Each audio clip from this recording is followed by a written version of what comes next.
So hello hi welcome back to my channel. This is review. আজকে চলে এলাম একটা নতুন সিরিজের রিভিউ নিয়ে। আজকে সব সিরিজের রিভিউ হচ্ছে, তাই তো? তো হ্যাঁ, আজকে এখন যে আমি নতুন সিরিজটা আমি কথা বলবো, এটা ফ্রাইডে অ্যাপে চলে এসেছে। এটা একটা বাংলা সিরিজ, ফ্রাইডে অ্যাপে চলে এসেছে এবং সিরিজটার নাম হচ্ছে পলিটিক্স। পলিটিক্স নয়, পলিটিক্স। আচ্ছা, এই সিরিজটা আমার কেমন লাগলো তার আগে বলে দিই। এটা জনরা তুমি বলতে পারো একটা পলিটিক্যাল থ্রিলার বলবো। আর এতে আমাদের অভিনয় করছে সৌরভ দাস, রাহুল অরুণোদয় ব্যানার্জি এবং অরুণিমা ঘোষ এবং লাগাও শাওনি ঘোষ। ঠিক আছে, তো কেমন লাগলো এই সিরিজটা? দেখো, এটা এই সিরিজটা পরিচালনা করেছেন আমাদের দেবাদিত্য বন্দ্যোপাধ্যায়। এটা ক্যামেলিয়া প্রোডাকশনসের একটা সিরিজ। তো অল ওভার সিরিজটা কেমন লাগলো তার এটা ছেড়ে করবো।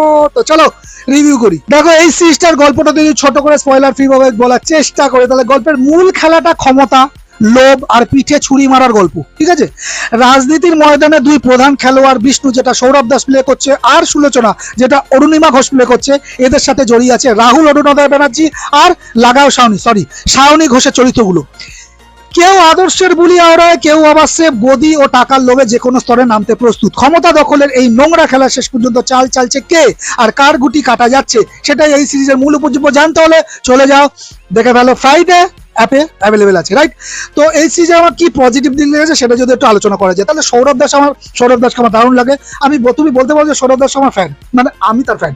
আর অনির্বাণ ভট্টাচার্যের পরে যদি আমি কোনো অ্যাক্টরের জন্য একটা মুভি দেখে কমপ্লিট করতে পারি, সেটা সৌরভ দাস। এটা আমার মতামত, রাইট?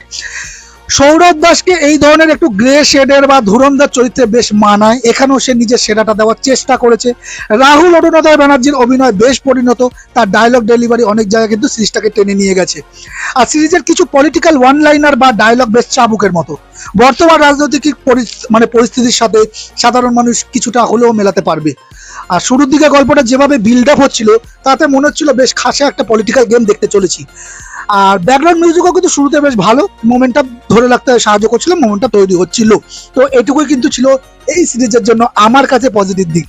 সরাসরি চলে আসি নেগেটিভ দিকে কি লেগেছে। দেখো, ফার্স্টে বলছি, রাজনীতির নোংরামি বলতে আমরা সাধারণ মানুষ পর্দায় যা দেখে দেখে অভ্যস্ত, সেই এক তোলাবাজি, পেছনের দরজার ডিল আর ক্ষমতার লোভ, নতুন কিছু কিন্তু এই সিরিজটায় তুমি পাবে না। যা আগে দেখেছো তাই কিন্তু আবার নতুন করে তোমাকে দেখতে হবে। চিত্রনাট্যে এমন কোনো চমক বা মাস্টার স্ট্রোক নেই যা দেখে মনে হবে বাহ, এটা তো ভাবিনি, এটা তো দেখিনি, না সেরকম কিছু মনে হবে না।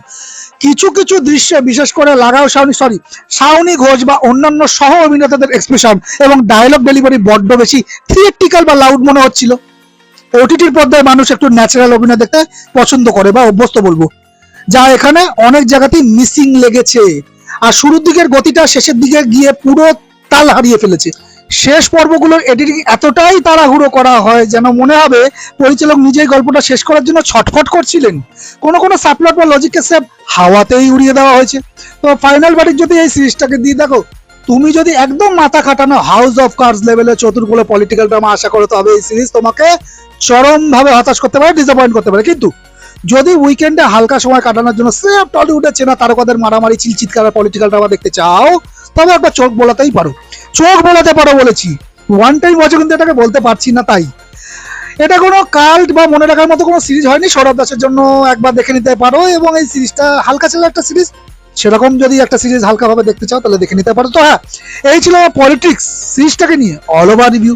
এই ভিডিওটা যদি ভালো লাগে একটা লাইক শেয়ার করে দিও, আর এই চ্যানেলটাকে সাপোর্ট করো। যদি কখনো কোনো রকম মাথায় চিন্তা আসে, তাহলে একটা সাবস্ক্রাইব বাটন করে দাও, প্রেস করে দাও। তাহলে এবার দেখা হচ্ছে একটা নেক্সট ভিডিওতে। ততক্ষণ ভালো থাকো, টাটা।